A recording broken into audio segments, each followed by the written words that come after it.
বন্ধুরা, আজকে আমরা বানাবো পকোড়া।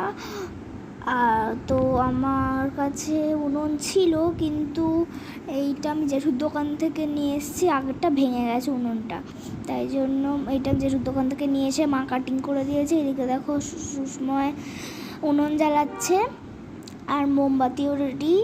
পকোড়া বেসন আর কলিফ্লাওয়ার দিয়ে পকোড়াটা বানাবো, আর তেলও রেডি। মা বলেছিল যে যতক্ষণ তেল না গরম হবে ততক্ষণ পকোড়াটা ছাড়তে না, কিন্তু আমি ছেড়ে দিয়েছিলাম। আমি এত এক্সাইটেড ছিলাম, তাই জন্য। হাওয়া চলছিল, তাই জন্য উনুনটা বারবার নিভে যাচ্ছিল।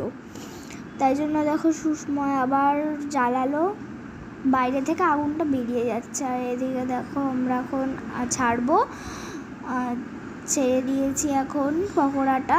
এখন ছোট ছোট করে আমি আরও বানাচ্ছি। ওটা খিচুড়ির মতো হয়ে গেছিলো পুরোটা। লাস্টে আমরা কেউই কিছুই খাইনি। আগেও আমরা অনেক কিছুই করেছি, পপকর্ন করেছি, ভাত করেছি, ডাল করেছি, অনেক কিছুই করেছি, কিন্তু এটাও ভালো হতো। কিন্তু আজকে আমার অনেক তাড়াতাড়ি করতে ইচ্ছা করছিল, তাই জন্য এটা হয়নি অতটা। তো আমরা ঘরের সামনে রাস্তায় বসে করতাম।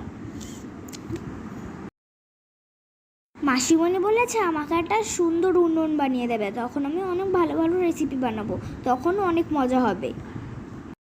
আর ভালোভাবে তেলটা গরম হয়েছে, এই সময় দিলে ভালো হতো।